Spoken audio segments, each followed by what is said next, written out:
Para la diócesis significa muchísimo. Yo creo que ha marcado un antes y un después. Antes del martirio y después del martirio. Creo que lo peculiar de ellos era que no esperaban que la gente viniera, sino eran ellos los que acudían. Miguel salía en busca de la gente. Y en ese pues se escuchan disparos. Y en el silencio de la noche, con el eco que hay acá de los cerros, horrible. 1, 2, 3, los padres. La noticia corrió rapidito, los han matado a los padres. Estos padres, Miguel y Zbigniew, nos amaron tanto hasta el extremo de decir, ¿no?, que Pariacoto era el cielo y que los pariacotinos éramos los angelitos. Y ese día cuando fallecieron los padres, el tiempo se quedó así. Así era, de mañana, de 10, 11 de la mañana, era así como si estuviera lleno de polvo, lleno de neblina, como oscuro se quedó Pariacoto.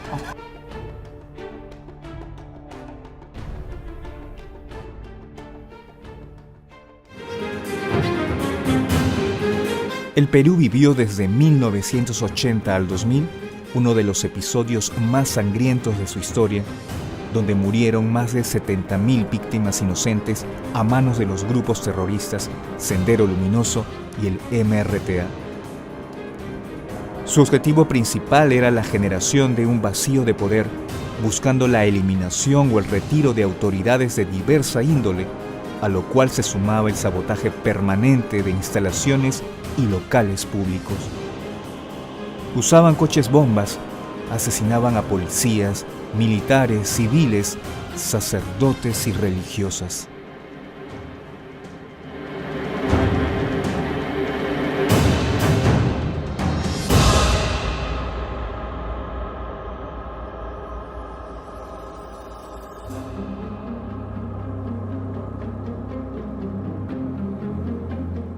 Pariacoto, pueblo ubicado en el departamento de Ancash, fue uno de los lugares más golpeados por la violencia terrorista. Entre los años 1981 a 1995, muchos gobernadores, alcaldes, jueces de paz, fuerzas policiales y pobladores fueron cruelmente asesinados.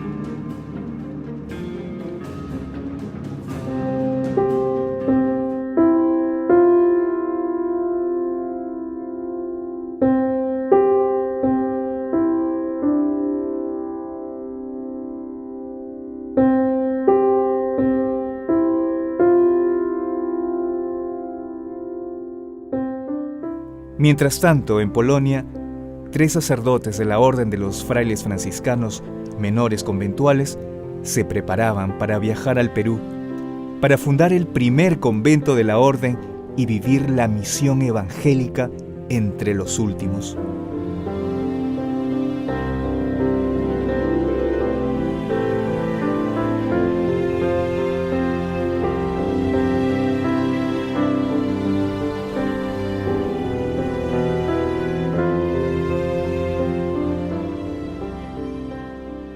Nuestro maestro de los novicios era padre Mario Paczewski, notabene el confesor del Papa Benedicto. Y él, como tenía mucha experiencia, porque anteriormente era provincial también, conocía América Latina, África, fundó nuevas misiones durante su ministerio de provincial. Entonces ahí nos conocemos con este hombre extraordinario que nos inculca, nos entusiasma para la misión. Y ahí conozco por primera vez Zbigniew. En Smarzewice, inspirados y animados por este maestro de los novicios, figura extraordinaria, ¿no? Y con Miguel nos conocemos antes. Cuando tengo 15 años, después de primaria, vamos al seminario menor, en aquel tiempo existían, y con Miguel comienzo a estudiar juntos, ¿no?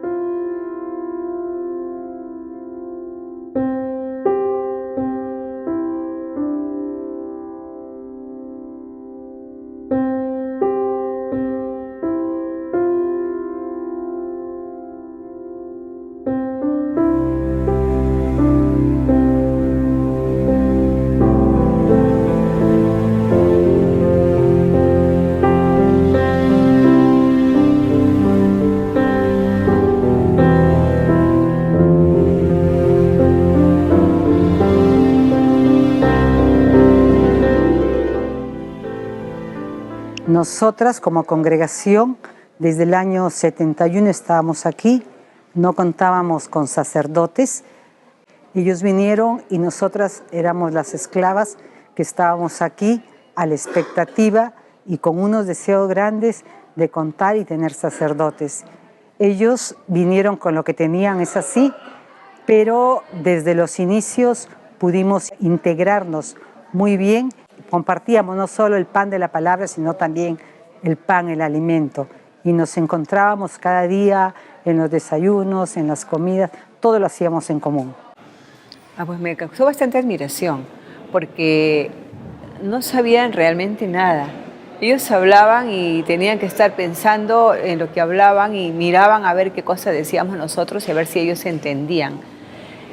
Y luego de eso, el ver de tan lejos, venir acá, no tener familia ni nada, y sin embargo se les veía contentos, se les veía felices de vivir acá y sobre todo ayudar, como decían ellos, a los más necesitados y por extensión del reino.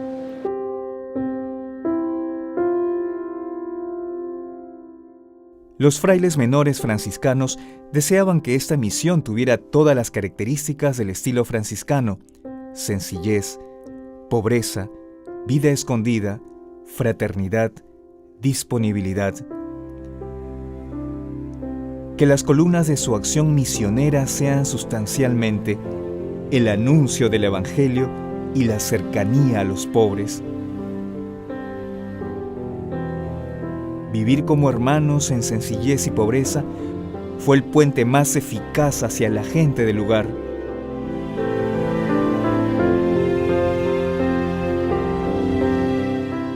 La historia del Perú es muy amada por la orden. Desde los años 70, la orden sueña de tener la presencia en el Perú. A los 500 años queríamos estar también en el Perú, dos países importantes, México y Perú. Entonces algunos hermanos de Argentina vienen al Perú, estudian dónde, cómo. En este momento se presenta la propuesta de Monseñor Luis Bambarén de Chimbote. Apenas llegaron, se ganaron el corazón de la gente. Habían estado ahí en la parroquia Pariacoto con los franciscanos 22 años sin sacerdote solamente, y completando la obra que de vez en cuando yendo allá una vez al mes a hacer la misa. Llegan ellos y con su sencillez, su pobreza, su cercanía a la gente, la visita a todos los pueblos. Son más de 90 anexos repartidos, porque en total son 4 parroquias que se han unido. Entonces se ganaron el corazón de la gente en el tiempo que estuvieron allá. El más alto, el Padre Miguel, él se dedicó sobre todo a los jóvenes y a los niños. Y el Padre Viñez a los enfermos, le llamaba a nuestro doctorcito. Se ganaron el corazón de la gente.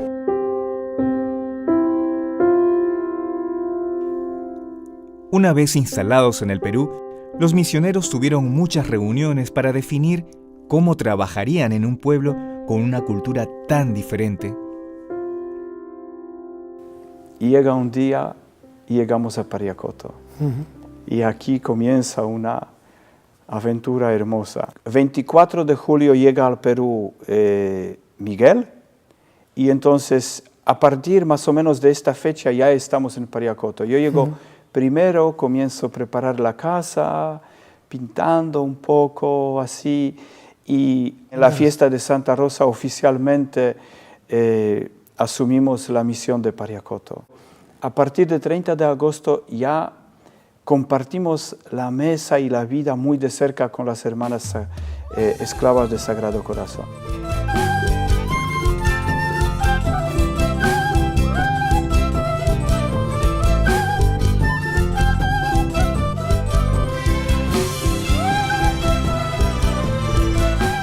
Desde los inicios trabajamos en una pastoral en conjunto.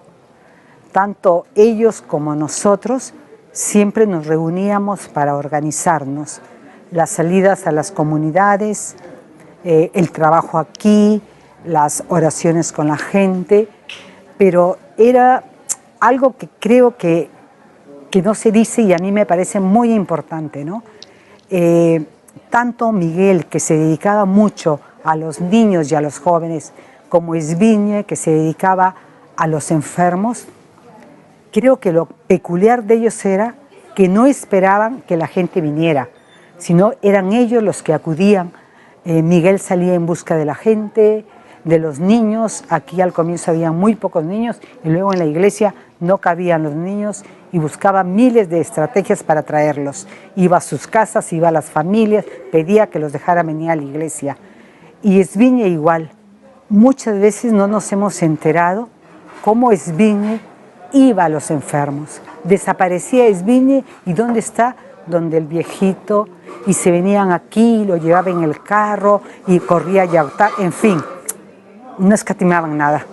Trabajé con ellos. Las hermanas teníamos el trabajo que lo habíamos dividido, unas hermanas que iban a las alturas, Pampas Grandes, Cochabamba hacia arriba, y otras hermanas que trabajamos aquí en el valle, en la parte de Pariacoto, Yaután, Cachipampa, Quiquís.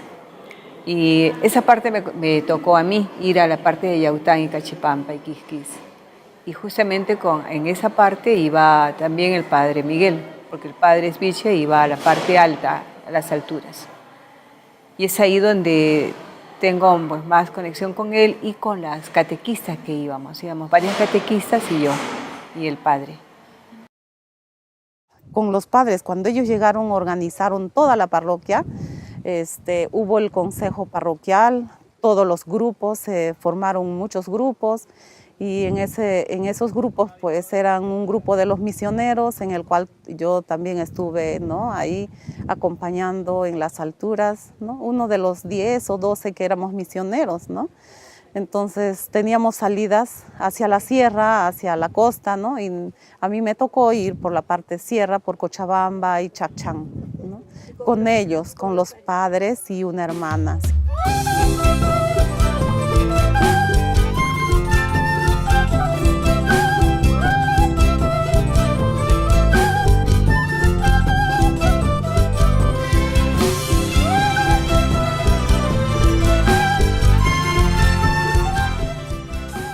Lo característico de un sacerdote de la consagración, en la que participamos todos y nos hacemos unánime de eso.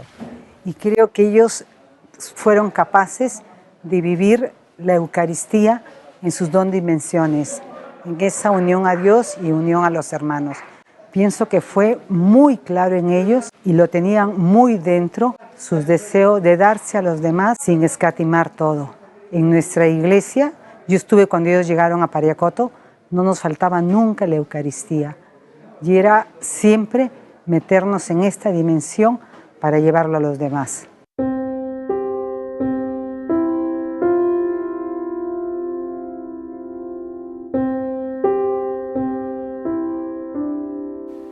Después de nuestro pequeño estudio del castellano, uno se daba cuenta que aquí no cuenta tanto tu capacidad intelectual.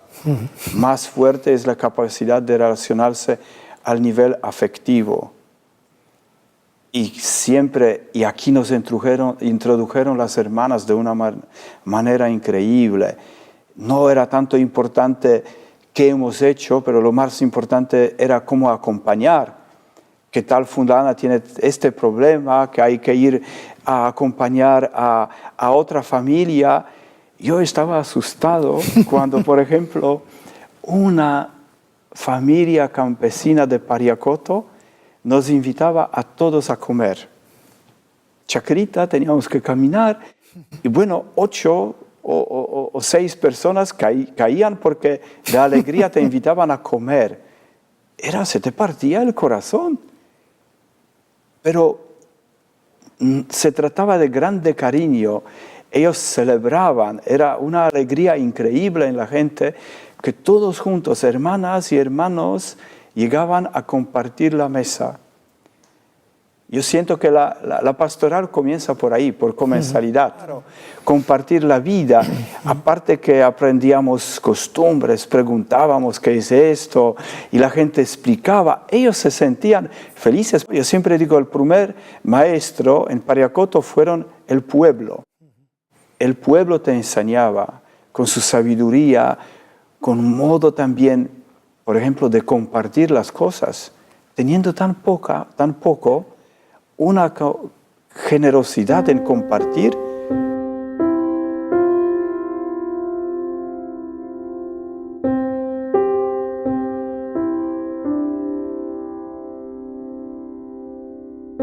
Las hermanas de la Congregación de las Esclavas del Sagrado Corazón fueron las primeras en llegar a Pariacoto luego del terremoto de 1970. Su fervor, la autenticidad de su vida y el entusiasmo propio de una vida religiosa inserta en la misión contagiaron a los sacerdotes polacos. Fue a través de ellas que experimentaron los valores del pueblo peruano: acogida, cercanía y hospitalidad.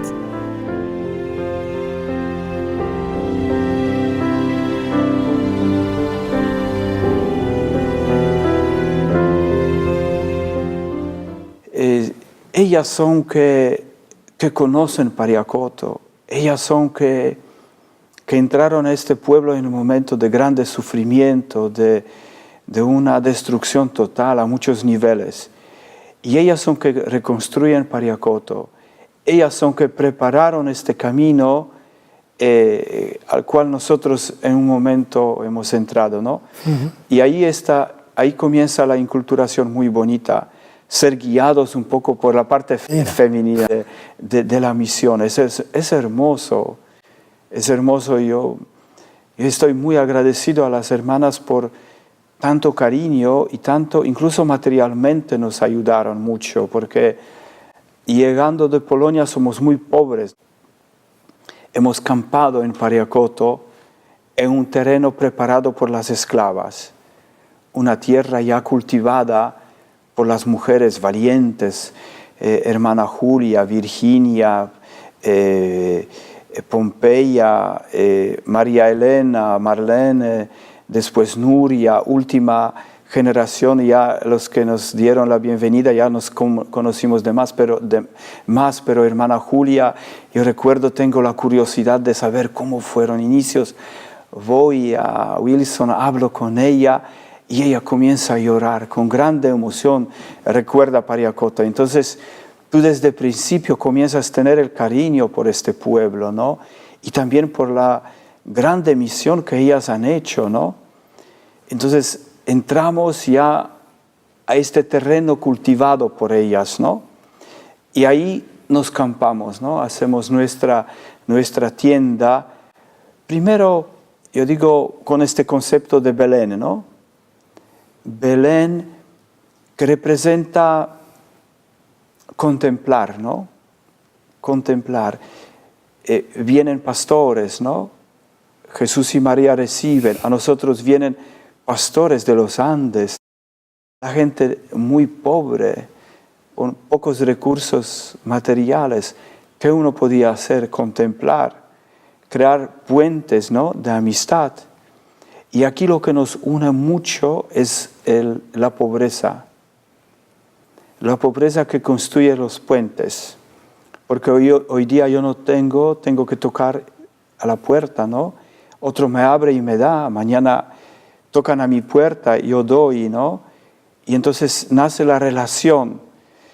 Y si más relaciones de necesidad, así nace relación de solidaridad. Es la dinámica un poco de Jesús, que Él se ha hecho pobre. Y Belén es esto, la entrega total para contemplar y dejarse contemplar. Queremos ser hermanos de los pobres, servirlos con honor y caridad. Te consagramos la vida de los hermanos menores, de todos los que se desposan con el amor de amores.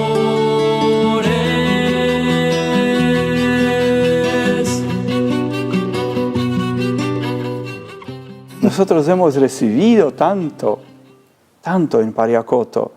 Recibimos cariño, después cuando se den cuenta los jóvenes que no tenemos nada, ellos nos enseñan a cultivar la tierra, cómo se echa el abono a los plátanos, cuáles hay que cortar para que crezca una sola mata de plátanos y bueno, tantas cosas, ¿no?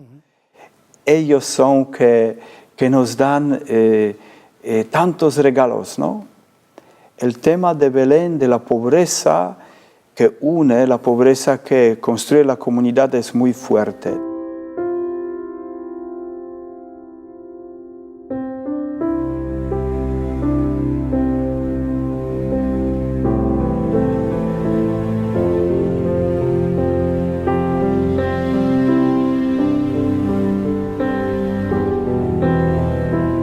Ellos han trabajado aquí en este canal de riego, padre. ¿Ah, sí? Sí, es el canal grande que está pasando por acá. Ellos trabajaron. ¿También? Sí, han trabajado. Wow. Por eso teníamos que preparar el almuerzo para almorzar con ellos, porque es lejos para que regresen. Sí, ellos han contribuido en la vida espiritual y como en lo material también nos apoyaba bastante. Pariacoto estaba en una situación de mucha pobreza porque había sequía, mucha sequía. Entonces había muchas necesidades donde ellos se contactaron con Cáritas y trajeron alimentos, pero ellos no se comprometieron directamente en dar, sino formaron un comité. Este comité trabajaba, entonces la gente trabajaba haciendo faenas, mejorando sus caminos, mejorando sus canales. Entonces a cambio de eso se les daba la ración de los alimentos cada fin de semana, ¿no? Entonces la gente tenía algo para llevar a la mesa. En sí había mucha sequía, no había que sembrar, no alcanzaba el agua. En Miguel tenía como característica propia una bondad innata y por otro lado su ser contemplativo. Yo recuerdo en estos jardines, en estos patios, como muchas veces lo encontrábamos contemplando a los animales, sentado, rezando. Y creo que esto era muy, muy de él. Me ayudaron a mirar la vida desde otro punto de vista, desde otra óptica. A ser feliz, a ver mi vida de manera más simple, más sencilla, a no esperar grandes cosas para ser feliz. Aprendí de él, de sus conversaciones, dentro de las confesiones, dentro de sus enseñanzas, de que yo tenía que ser feliz con las cosas más pequeñas, más insignificantes. De repente, con comerte un rico caramelo y disfrutarlo bien, con esas cosas, disfrutar de la vida y ser feliz. Y reconocer a Dios en esas bellezas de la naturaleza, ver un paisaje hermoso, un paisaje perfecto, y decir, mira cuánto Dios me quiere, cuánto Dios me ama, y es suficiente motivo para ser feliz. Esas cosas las aprendí con él, me lo enseñó. Y nunca olvido que, discúlpenme si me voy a poner algo, pero él me enseñó a ser muy feliz. Hemos vivido muy cerca a Dios gracias a ellos, de mucha oración. Nuestro ritmo de vida era misa, confesiones, oración, la adoración al Santísimo. Zbigniew era un hombre muy de Dios, un hombre muy convencido de lo que pensaba. Lo que él pensaba, y no lo pensaba de momento, sino que tenía una capacidad de sistematizar todo para poder realizarlo. Y lo que se proponía lo hacía aunque sea en el fin del mundo. Trabajaba con la gente codo a codo. Yo recuerdo en varias oportunidades que se estaba haciendo el tanque para el agua en la parte alta, al lado del cementerio. Y él ayudaba tranquilamente, llevaba su carretilla, llevaba arena, llevaba cemento con la gente del campo, ¿no? Él siempre voy a tener presente de que lo veía como un sacerdote ávido de captar a cuanto joven nuevo se presentaba a la iglesia.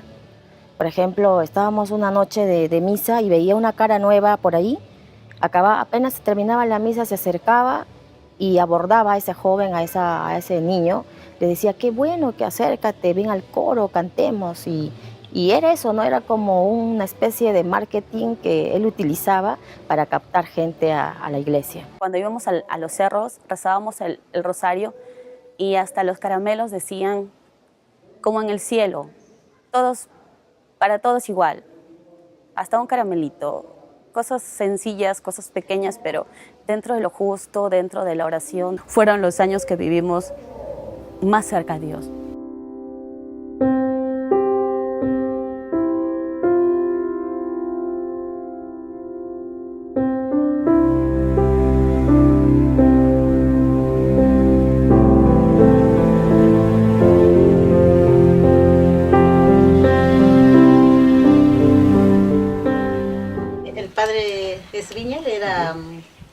médico. Andaba con su medicina cargado con su alforja. Aquí había, arriba hay una casa alejado. Ahí había un anciano así como mi madre. Pero a él le desahuciaron del médico porque tenía una herida en las piernas y no podía ya sanar. La familia ya lo tenía ahí nomás ya porque el médico lo devolvió. A nosotros nos lleva de compañía el padre Esviña. Abrió toda la llaga, todo, le hizo un lavado, todo especial, bien delicado nomás. El ancianito ya no tenía ni carne, puro huesito porque mucho tiempo estaba mal. Ya los dueños de la casa le decían que no lo toquen, que yo mismo lo voy a tratar. Y entonces él lo curó. Sí. Y él quedó todavía. Cuando ellos fallecieron, el viejito quedó todavía. Por eso lloraba mucho él. Porque él les había devuelto la vida, les había apoyado, ayudado a curarles. Porque el médico ya dijo que ya no tenía ya vida. Por eso lo sacan del médico.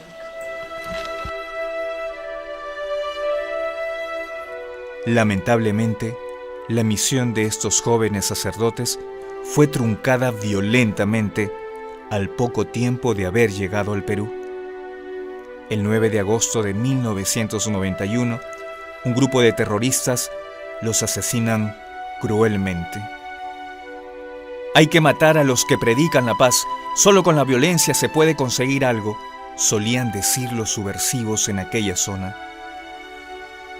Todos los viernes teníamos reuniones el grupo de misioneros, que lo llamábamos así, ¿no? Entonces justo era un viernes y pasamos al salón, pero ya era la situación bien complicada porque antes que termine la misa la gente se empezó a pasar la voz. Una joven me dice, ya estaba oscuro, y me dice, hermana, váyase a su casa. Entonces yo digo, ¿pero por qué? Yo vengo a la misa. Hermana, han entrado los cumpas. Digo, pero yo voy a la misa. Y en ese instante que ella me está diciendo eso, yo escucho, ¿no? Que hay tocan fuerte la puerta, pero así como a puntapié.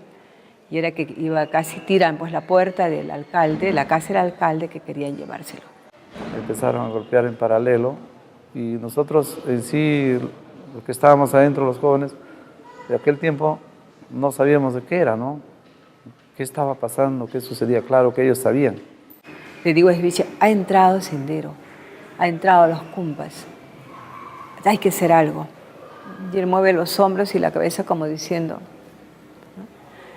no tenemos que hacer nada, ¿no? Entonces él me dice, ¿has venido a misa? Sí. Entonces vamos, me dice.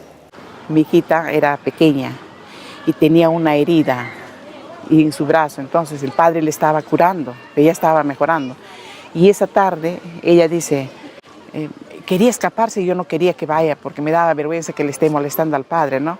Pero ella se escapa con una amiga de una vecina. Se escapan 3 chicas. El Santísimo estaba expuesto, entonces lo tenían que reservar. Y los dos reservaron, salieron, cantaron.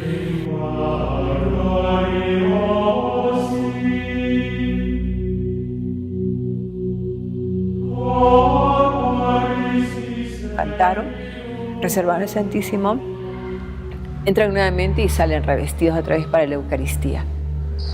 Y entonces, y yo igual, entré corriendo para decirle a Miguel, Miguel, han entrado, hay que hacer algo. Y me dice, vamos a vivir la Eucaristía, dijo. El Evangelio lo lee Miguel, Esviche dice la homilía, y todavía tiene el tiempo para él, ¿no? Se da tiempo para decir la homilía, hablar sobre el amor, sobre la paz, sobre el perdón. Y yo lo miraba como diciendo, hay que terminar rápido, ¿no? Pero nada. Y siguió normal, como que si no pasara nada. Y Miguel también, los dos concelebró Miguel y continúa la Eucaristía. Y ya termina la Eucaristía, la bendición, los padres entran. Otra vez me meto a la sacristía para decirle, hay que hacer algo, no podemos estar, están ellos afuera. Entonces ellos me dicen, reúne a los chicos. Les digo, sí, los voy a reunir, pero no pueden irse a su casa, está Sendero afuera. Entonces los chicos que estaban ahí eran los que habían venido recién del paseo que habían tenido horas. Eran los chicos de la confirmación.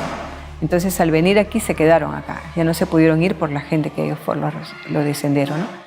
Entonces ya me reuní con ellos para decirles, miren, vamos a simular que estamos en reunión. hacemos tiempo y después se van. Y en eso que estoy yendo hacia el patio, y me doy cuenta que habían rodeado la casa porque atrás hay un portón. Y debajo del portón pasaron la linterna, así con luz, ¿no? Entonces digo, ¿quién anda ahí? Y otra vez pasaron como diciendo, somos nosotros, ¿no? Entonces, con la misma regresé a los chicos a decirle, no se muevan, y a buscar al padre. Ya no estaba Miguel, ya no estaba Esville, y ellos habían subido a la capilla a hablar con los postulantes para decirle, quédense ahí, recen, es hora de rezar y no, ustedes no salen de la capilla. Y en ese momento es que estoy bajando al patio y escucho ruidos, tocan la puerta. Cuando yo salí me encontré con el padre Esville y ya me enteré que era un terrorista porque ya tenían amarrado y le digo, ¿sabes qué? Te podemos hacer escapar porque ahí hay una parte que da al vecino, al otro lado, subiendo el segundo piso es bajo, ¿no? Te hacemos escapar por acá, padre, y son los terroristas. No, me dijo así, yo no tengo por qué irme. Yo no he hecho nada. Yo no tengo por qué escaparme. Yo no he hecho nada. Y se quedó parado así. Y en ese instante comienzan a aparecer. Todititos allí, todos aparecen. Como 25 más o menos, ¿no? En la puerta del otro, la puerta chica. O más o menos como 25, todos armados. Todos estaban con sus metralletas ahí, los otros con escopetas. Y el otro había con granadas, ¿no? Con granadas, esas piñas que es en la mano. Y todos con pasamontañas, solamente se les veía eso. Y otros que estaban con medias, ¿no? Que lo deforma totalmente. Y ahí fue donde les dije, ¿no? ¿Qué es lo que desean? ¿Qué es lo que quieren? Y bueno, yo hablaba pues ahí sin parar. Entonces me dijo, no, buscamos a los padres. Pero fíjese que no sé, pero si ustedes quieren algo, hagan una carta, yo se las llevo si quieren. Si es la presidenta, la llevo al obispo, lo puedo ir al presidente. Si quieren algún reclamo, algo, que lo traigan a los padres. Pero fíjese, y en ese instante se aparece Esville. ¿A quién buscan? ¿Me buscan a mí? Aquí estoy. Entonces, ¿y el otro dónde está? Entonces agarran al padre y le dan un empujón así, lo voltean con fuerza, ¿no? Para amarrarle las manos. Igual les comienzo a reclamar, ¿no? Que por qué hacen eso, ¿qué les va a hacer? Por seguridad. ¿Qué seguridad? Le digo, si no pueden hacerles nada. Entonces, ¿dónde está el otro? Que ya viene. Y justamente se aparece el padre Miguel, ¿no? Todo amarrado también con las manos atrás. Y aparece las llaves, comienzan a pedir las llaves. Entonces le dice, lo tengo en mi bolsillo. Y me dice a mí, sácalo. Le digo, no, sácalo, me dice. Entonces ya tuve que sacar las llaves del carro y le doy al terrorista que estaba ahí. Pero los misioneros estaban dispuestos a afrontar la extrema situación de violencia que se daba en ese momento. Hemos bajado, otra vez ahí en la puerta, y no hay padres. Yo le digo, y el padre Miguel ya se lo llevaron. ¿Pero dónde? Ya se lo llevaron. Entonces en ese instante que le estoy preguntando al otro terrorista que está ahí, lo empujan al padre Esville y lo meten a la camioneta, ¿no? La camioneta ya estaba estacionada, ya la habían sacado, estaba estacionada así con las puertas abiertas. Lo han sacado, entonces la han empujado ahí y lo han subido. Y yo al ver eso, estoy preguntándole, pero al ver que lo meten con la velocidad que Dios me dio en ese instante, con la misma me metí también. Pero ya vi un terrorista con las manos así cerrando el paso, ¿no? Pero me metí debajo y me senté delante de él, ¿no? Y él me mira, como diciendo, ¿qué haces, no? Entonces, pero no decía nada él, ¿no? Él, porque ahí solamente estaba Esville. Vamos por los chicos, le digo, por las chicas, vamos. Nos hemos venido por atrás nomás, por atrás. Cuando ya estaba cerca a la cochera, sale el carro de los padres. Pero ya no eran los padres, sino eran los que... Pero yo dije, me hice de que no lo veía, que me hice que lo que no sabía y que no lo había visto, la capucha, ¿no? Y le digo, padre, buenas noches. Sigo caminando y de atrás del carro bajan con arma y me agarran. Pero a mí me faltaba un poquito más o menos para llegar a la cochera, donde estaba el carro de los padres, donde había salido. Y me agarra del brazo, pues, y me voltea. Yo le digo, pero yo venía a buscar a mi hija. ¿Y tu hija dónde está? En la misa, venía a la misa. Me dice, sigue caminando. Pero yo quiero a mi hija.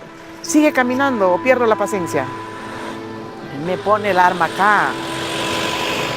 Acá me pone el arma y me hace subir toda esa subida con el arma. Y yo ya no sabía nada. Yo parecía que pisaba algodón, no sé. Y yo le digo, ¿dónde nos llevan? Y él hace así, no responde nada. Entonces sube el terrorista a manejar y le digo, ¿pero dónde nos llevan? A Yautanes. Entonces el carro avanza y le digo, pero el padre Miguel. Dice, ya lo verá, me dice. Y en eso el carro voltea y se estaciona delante de la camioneta azul. Porque eran 2 camionetas de acá, ¿no? Una chica, las 2 eran Toyota, una y otra grande. La grande se estaciona detrás del azul y en eso que con los reflectores se ve que bajan a padre Miguel de la camioneta, todo atado, amarrado, y lo ponen a la camioneta nuestra, ¿no? Al lado del chofer. Lo agarran, lo avientan y lo sientan ahí. Entonces digo, Miguel, ¿te han hecho algo? Nada más que mueve la cabeza diciendo no. Y eso se sientan ahí, está ahí, voltea, lo mira a Esbiche, pero no hay nada de palabras, no se dice nada. Y en ese instante comienzan a venir muchos de terroristas, ¿no? Vienen con cables, con cosas. Y dicen, ¿qué van a hacer? Y comienzan a traer gente, unas 5 o 6 personas de acá, del pueblo, los ponen delante de la camioneta azul. Se ve por los reflectores, ¿no? Y luego al costado, ambos costados, terroristas apuntándoles, ¿no? Entonces lo primero que se me viene a la cabeza es, van a hacer el juicio popular. Y ellos no dicen nada. Entonces se ve que están hablando algo, están haciendo los terrucos ahí. Miran a un lado, miran a otro y de pronto desaparecen. Les hacen así con las armas que se vaya a la gente. Habían varios mayores y otros más o menos, niños ninguno, y los hacen con las armas que se vayan, ¿no? Se retiran y luego viene corriendo uno y el terrorista que se sienta al lado de Miguel se sienta así como con cólera, fuerza y mira. Dice, así que ustedes son, dice, ¿no? Y nos mira así. Y en eso viene el otro terrorista y le dice, no está, le dice, se ha ido el gobernador. Entonces dice, mátenlo, ¿qué esperan? Dice, pero no está, pues vayan, está ahí en la casa, pongan bomba, lo que sea. Eso, y yo le digo, pero yo le digo, ¿ustedes no dicen que están por el pueblo, por los pobres? Y hay niños. Me dijo, a eso hay que matarlos como perros, ¿no? Pero fíjese, otra vez hablando yo, ¿no? Pero nada. Y en eso otra vez voltea y comienza a preguntar. A Miguel le pregunta, ¿y usted conoce tal sitio, tal cosa? A Esbiñe también. Y ellos le responden, ¿no? Y en una de esas Miguel le dice, en el único momento que habló él, le dice, si usted cree que nos hemos equivocado, díganos en qué. Y el hombre lo miraba y no dijo nada. Y también igual Esbiñe le dice, amigo, muchas veces ustedes nos han visto en las alturas, porque ustedes van por allá. ¿Por qué no nos cogieron allá? ¿Por qué no nos dijeron algo allá? No, tampoco. Entonces comenzaron a decir que ustedes engañan al pueblo, adormecen al pueblo con esto de la Biblia, la paz, que la religión es el opio del pueblo, que habló de Carlos Marx, de Mao Zedong. Comenzó, ¿no?, a hablar de su doctrina.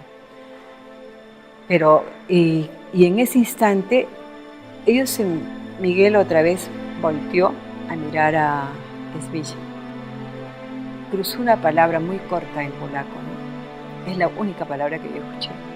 Voltea y le dice en polaco una palabra corta. Que yo después, conversando con los padres, pues, y ellos repitiendo algunas palabras, pues pudo haber sido, nos van a matar o vamos a morir. Al avanzar unos cuantos metros se da cuenta que, bueno, no sé si se da cuenta o piensa que estoy ahí, ¿no? Me mira y me dice, ¿qué hago ahí? ¿Qué es esa mujer ahí? Que se baje. Entonces digo, yo no me voy a bajar, que se baje, que no me voy a bajar. Me repitió como 3 veces, ¿no? No, yo no me voy a bajar, yo voy a acompañar a los padres hasta donde los lleven, no los voy a dejar solos. Entonces otra vez, que se baje. Y los terroristas que estaban aquí en la parte de la entrada de la puerta también miraban, ¿no? Y mi Esbiche, que estaba frente a mí, porque los asientos eran así, me mira y me dice, bájate. No, le digo, yo iré con ustedes hasta donde los lleven. Bájate, me dice. Y en eso que está así diciendo, 2 veces nomás me repitió, el otro aterricista que estaba acá, porque eran 2, me empuja. Entonces al empujarme, me tira. O sea, como estaban abiertas las puertas, me tiró, ¿no? Me he caído del carro, porque me botaron, me caí.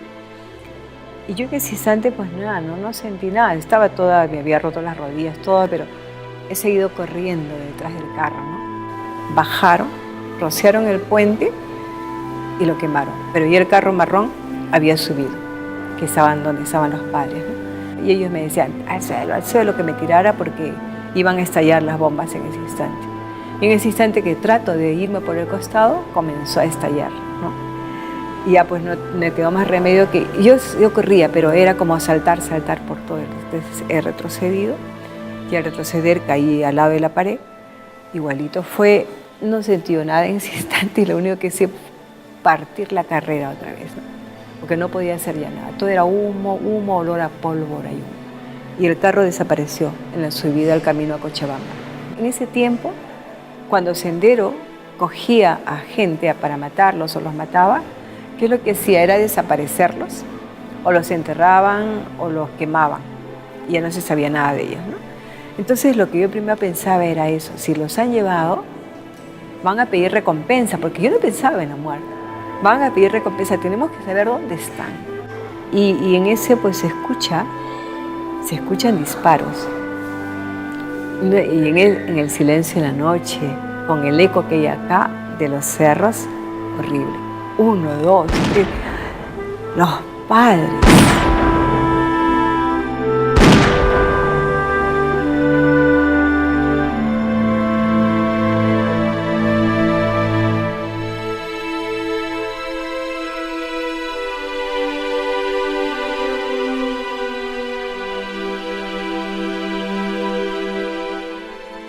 Ahí felizmente 2 personas también ayudaron y después otro más a ir allá. Y luego vienen y después de un buen rato vienen diciendo sí, los han matado. Y hemos ido para casa, pero después de muchas cosas avisaron. Realmente fue una cosa, fue terrible, porque el no creer que era verdad y después verlo confirmado cuando vengo y veo los cadáveres, ¿no? Fue algo indescriptible, realmente. Fue algo indescriptible.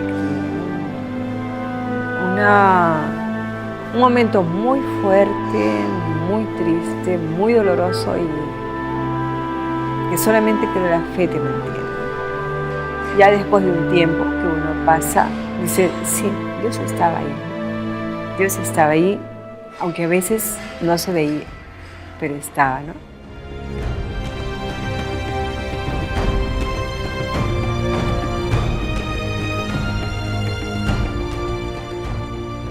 El asesinato de ambos religiosos estremeció profundamente al pequeño pueblo de Pariacoto y desde entonces se inicia un largo caminar con el deseo de elevar a Miguel y a Esbivnies a los altares. Al paso del féretro, el pueblo rindió homenaje a los hermanos mártires con flores, banderas, oraciones, lágrimas y carteles en los que se leía paz y bien. Perdónales porque no saben lo que hacen. Nuestros padres no murieron.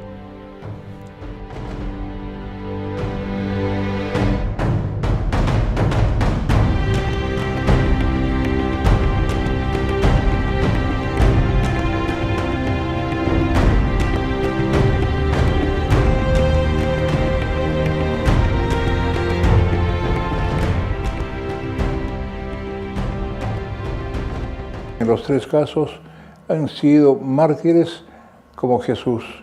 A Jesús lo toman preso después de la última cena, o sea, la primera misa que hubo en el mundo. A ellos también los toman presos terminando su última misa con su pueblo. Es hermoso. Yo recibo la noticia sobre la muerte de los padres desde la televisión. Me entero de un informativo que fuera un momento muy fuerte. Y inmediatamente voy a Cracovia, justo era el momento de despedida con mi familia, y ahí encuentro Juan Pablo II. Estamos todos con los familiares cerca de la tumba de Beata Agnella Salava, una terciaria franciscana que fue beatificada por el Papa Juan Pablo II en la plaza central de Cracovia, y él hace la visita a nuestra iglesia, donde está esta beata. El Papa saluda a los familiares y a mí no me saluda. Yo me sentí un poco como frustrado, digo, pero no he hecho nada. Digo, Señor, vivo mi soledad contigo. Y en un momento se acerca el secretario y me pregunta si yo fui el superior de mis hermanos. Y yo digo que sí. Y entonces él me presenta al Papa. Y recuerdo este momento cuando se separan toda la seguridad y estamos los dos, y el Papa me hace muchas preguntas, porque él estuvo antes en el Perú, conocía muy bien la realidad del Perú. Y yo me sentía como en brazos de una persona realmente por fin en Polonia, con alguien que estuvo en el Perú, que conocía muy bien la realidad, y me dio algo que incluso es muy difícil de explicar, ¿no? Y terminó con esta frase que tenemos nuevos santos mártires misioneros. Y yo me enrodillo y después le pedí la bendición, y con esto regreso al Perú rápido. Viajo a Berlín y de Berlín a Lima.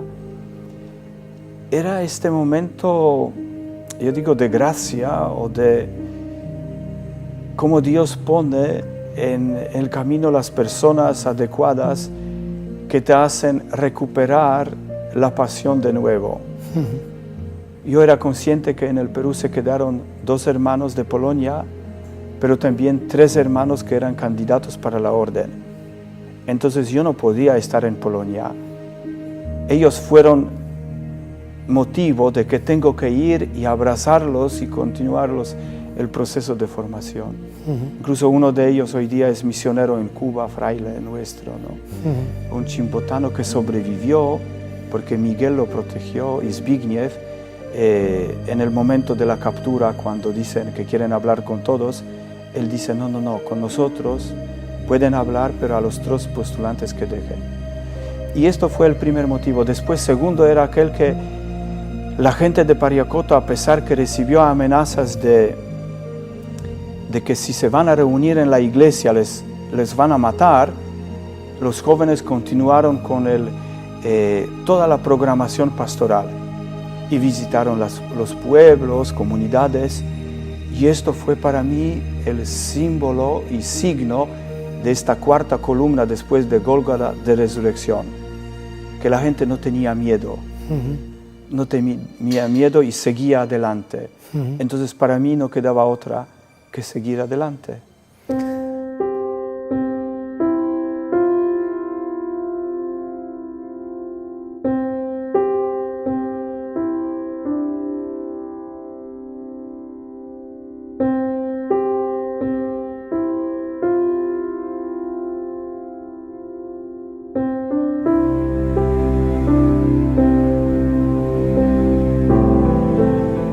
Cuando Sendero Luminoso entra a Pariacoto el 9 de agosto del 91 y toma presos a estos 2 misioneros, ¿de qué los acusa?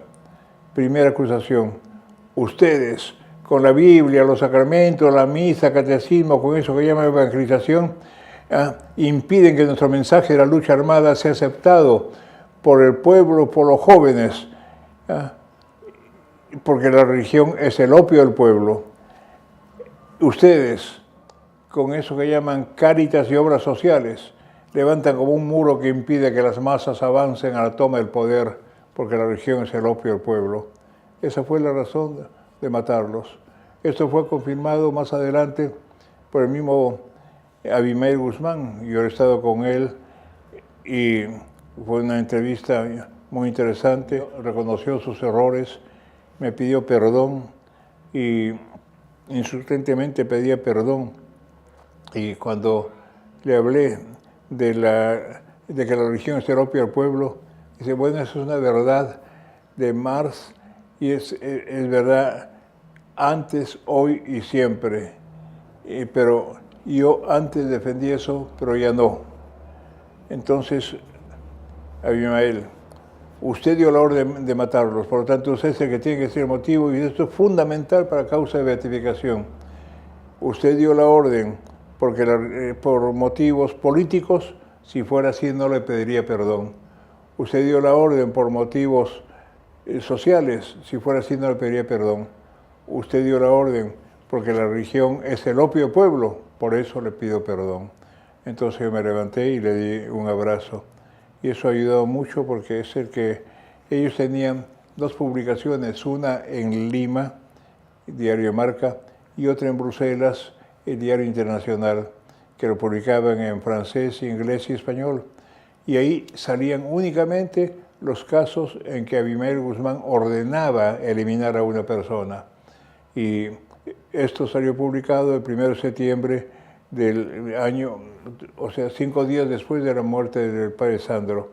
Y por eso yo tuve la certeza de lo que le estaba acusando a él, que él dio la orden y repetí lo que acabo de decir. Entonces él reconoció.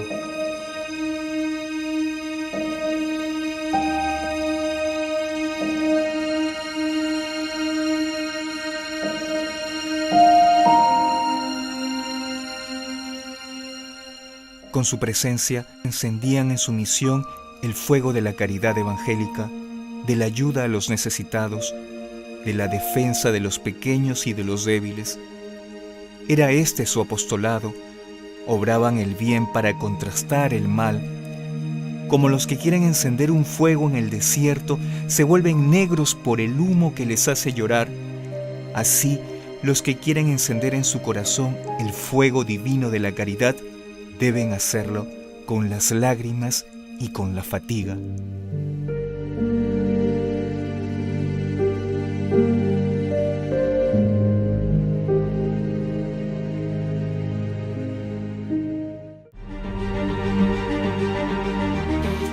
El lunes 3 de febrero del 2015, el Santo Padre Francisco autoriza a la Congregación para la Causa de los Santos la promulgación del decreto relativo al martirio de los siervos de Dios, Miguel Tomasev y Zbigniew Stralkowski, sacerdotes de la Orden de los Hermanos Menores Conventuales.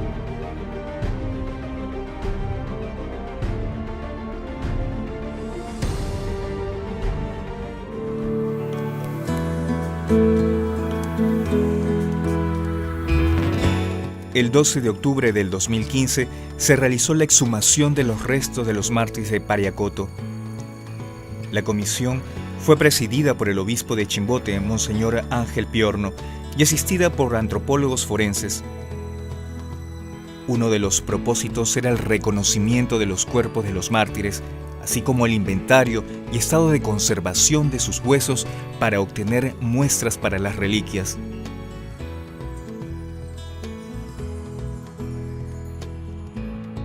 Tras la exhumación, los restos mortales fueron depositados en la capilla Santuario de Pariacoto, que se ha convertido en lugar de peregrinación.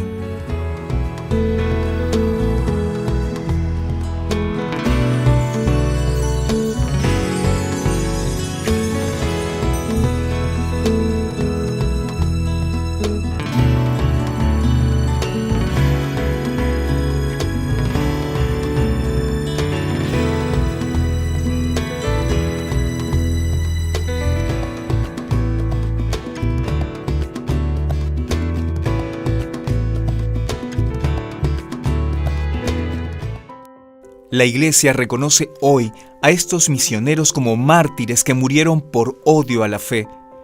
El proceso para su reconocimiento fue largo y lleno de interesantes anécdotas.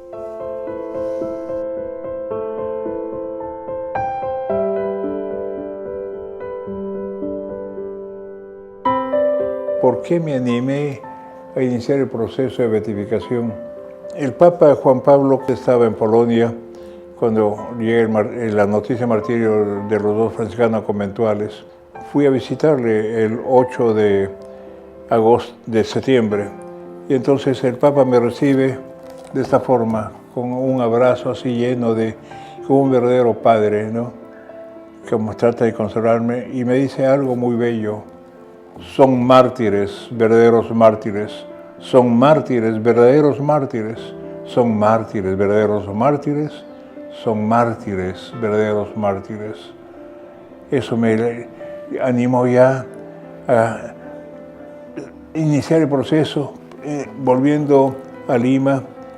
No se puede empezar los procesos hasta después de 5 años, pero volviendo a Lima, a la asamblea de los obispos, pedí al cardenal Augusto Vargas, que era entonces presidente de la conferencia, que pidiese al Papa abreviar, y nos lo concedió. De modo que empezamos al 4.º año. Era un proceso complicado porque había que formar un tribunal en Cracovia, otro en Roma y otro en Chimbote. Y yo tenía que coordinar todo eso. Encontré un gran apoyo en el general de los franciscanos, que se nombró el postulador. Siguió el proceso. El proceso es complicado porque hay que reunir los testimonios de todos los testigos de los tribunales que he indicado y reunirlos. Se juntaron 25 libros con testimonios.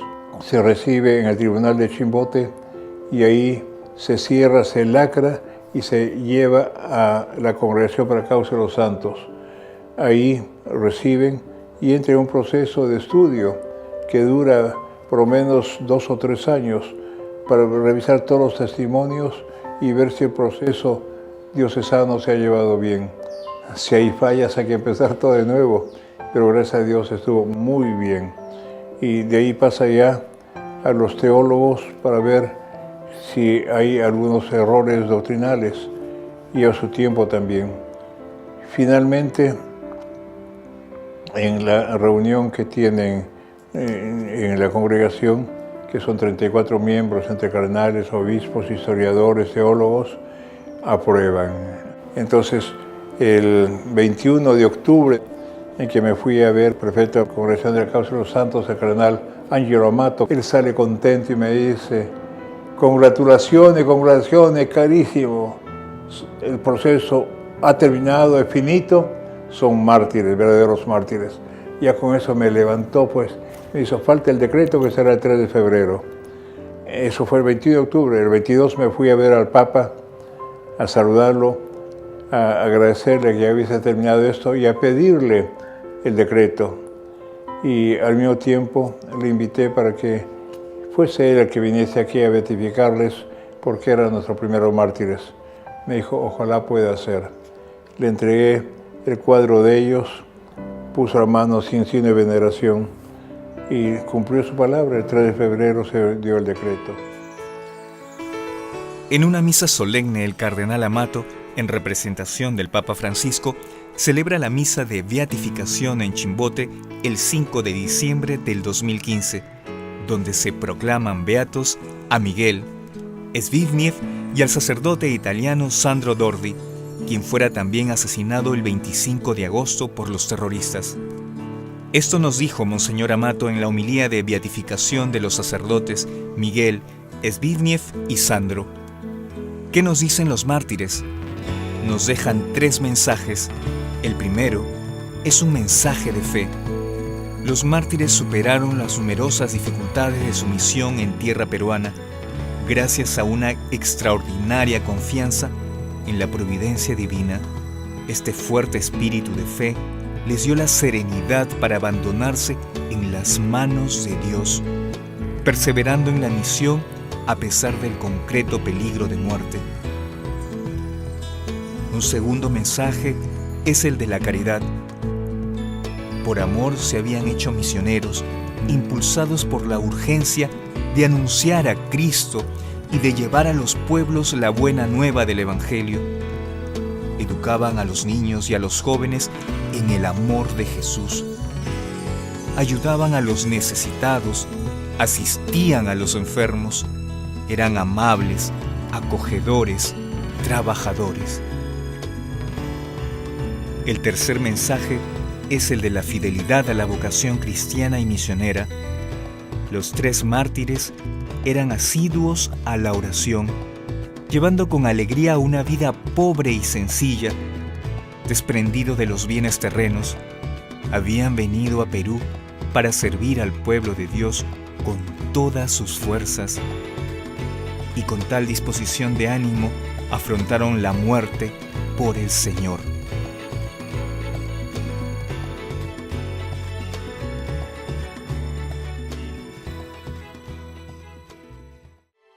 Actualmente en el pueblo de Pariacoto se sigue recordando este cruel suceso, pero iluminado desde una perspectiva cristiana. La muerte de los primeros mártires de la iglesia peruana no fue en vano. Dejaron un testimonio de fe, caridad y fidelidad a la vocación misionera que sigue contagiando a nuevas generaciones. Una tierra que ha sido regada con sangre de mártires está llamada a engendrar nuevos cristianos de textura evangélica, dijo Monseñor Piorno.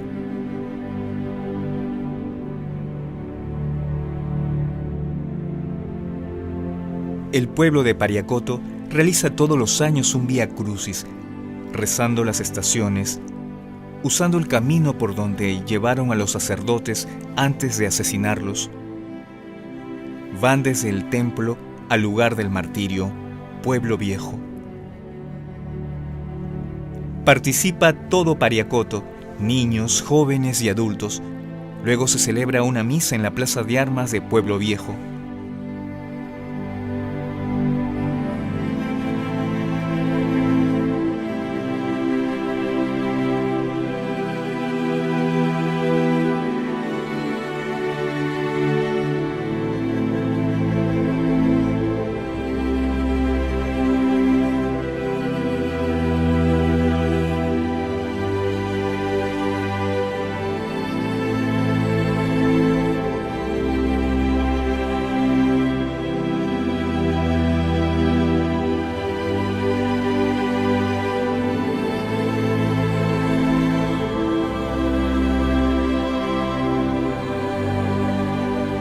Ieri a Chimbote, in Perù, sono stati proclamati beati Michel Tomaszek, Zbigniew Schiawowski, francescani conventuale, e Alessandro Dordi, sacerdote Fidei Donum, uccisi in odio alla fede nel 91. La fedeltà di questi martiri nel seguire Gesù dia la forza a tutti noi, ma specialmente ai cristiani perseguitati in diverse parti del mondo, di testimoniare con coraggio il Vangelo.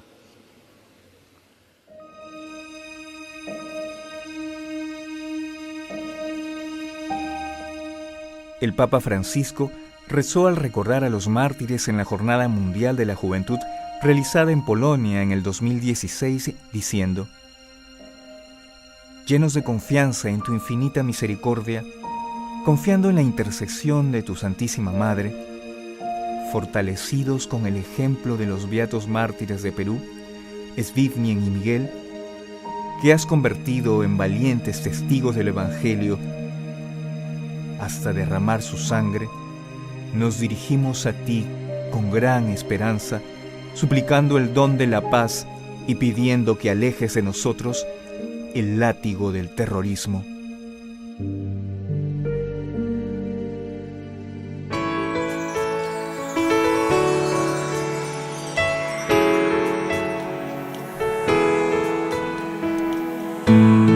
Yo tengo la firme esperanza que con la intercesión de estos 2 beatos, que muy pronto los veremos como santos en el santoral de la Iglesia, el Perú se renueve, que vuelvan a surgir también en nuestra tierra muchas y santas vocaciones a la vida consagrada, a la vida sacerdotal, y por supuesto que ellos logren que esta congregación de magníficos sacerdotes, magníficos hermanos como son los franciscanos conventuales, se vean fecundados por muchas vocaciones de jóvenes que ciertamente presten el servicio que los dos mártires prestaron aquí, en este pueblo de Pariacoto, un servicio hasta la entrega de la propia vida.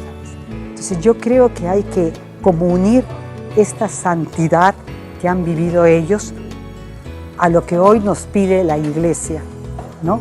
Ser una iglesia en salida, ser una iglesia de los pobres, ser una iglesia abierta, donde demos cabida a todos. Es una llamada, pienso que es una llamada bien grande y bien fuerte. Y es una gran responsabilidad a seguir dando a conocer quiénes fueron ellos, cómo estuvieron, cómo vivieron y cuál es la invitación, ¿no? Que a través de mi vida me llama, pienso que una llamada a dar un testimonio, ¿no? Un buen testimonio de lo que es la vida religiosa, la vida de una persona comprometida a fondo y la vida de alguien que necesita ser misericordioso, como la invitación del Papa ahora, ¿no? Y a repensar bien las cosas y a saber darlas a conocer y sobre todo a las personas más cercanas con las que vivo, mi comunidad, mis hermanas, mi congregación y las personas con las que trabajo. Mi llamada es... Tú eres sacerdote de Cristo, has recibido su sacerdocio y tienes que sacrificarte como lo hizo Él, como una ofrenda desinteresada, cuya única inspiración es el amor. Anunciarás la palabra de Dios, administrarás los sacramentos y te cansarás. Estarás solo. Aunque vivas en distintas comunidades, el abandono que probó Cristo, que vivió entre nosotros, será tu destino. No deseo que no lo pruebes, deseo que también en esto, que es parte del sacerdocio de Cristo, sepas aceptarlo a Él como Maestro, Jesús, el sumo sacerdote. Alguien ha llamado a los religiosos la caballería ligera de Dios. Que tú puedas ser el caballero de Dios, que tiene el corazón en la mano y en la mente la palabra más tajante que una espada de doble filo, la que abre las llagas podridas para limpiarlas y sanarlas. Que tú seas el caballero que lleva la libertad del sacerdocio de Cristo, que Él sea tu baluarte seguro, que sea tu esperanza invencible y tu máximo galardón.